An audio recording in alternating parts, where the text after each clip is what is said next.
Jamuna express না? না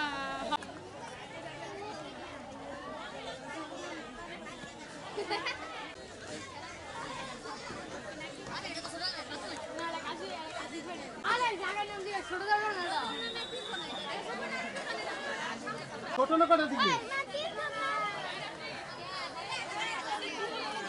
আইস পড়ে আছে।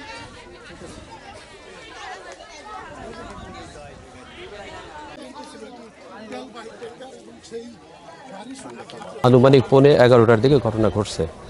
আর এখানে যারা ডিউটিতে ছিল, আমি আসার পরে স্পটে একজনকেও পাইনি। জিজ্ঞাসাবাদ না করা পর্যন্ত আমি বুঝতে পারতেছি না যে কী কারণে ঘটছে।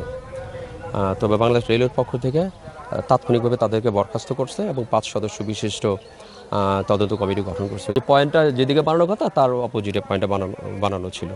এই ভুলটা এখন কে করছে, কীভাবে করছে, ওই তদন্ত কমিটি বিষয়টা দেখবেন।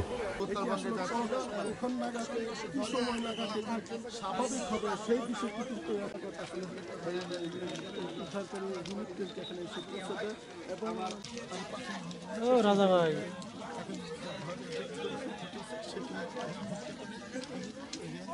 ট্যাঙ্কার লিক হয়েছে, আপনার নিরাপদ দূরত্বে সরে যান।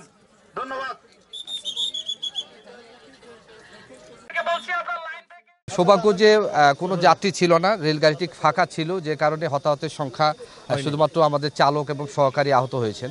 তো বিষয়টি আমরা খুব সিরিয়াসলি দেখছি, যাতে এই ধরনের ঘটনা যদি যাত্রী থাকতো তাহলে তো এটা ভয়ঙ্কর হতে পারত। যাতে এই ধরনের ঘটনা না ঘটে আমরা সেই বিষয়ে যথাযথ ব্যবস্থা গ্রহণ করব।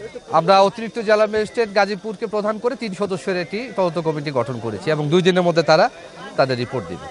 হতে পারে এটা টেকনিক্যাল বিষয় হতে পারে, আবার গাফিলতি হতে পারে, যেটাই বিষয় থাকুক আমরা এটা তদন্ত করে বের করব।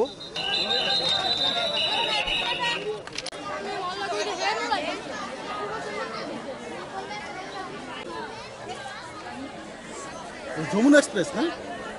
না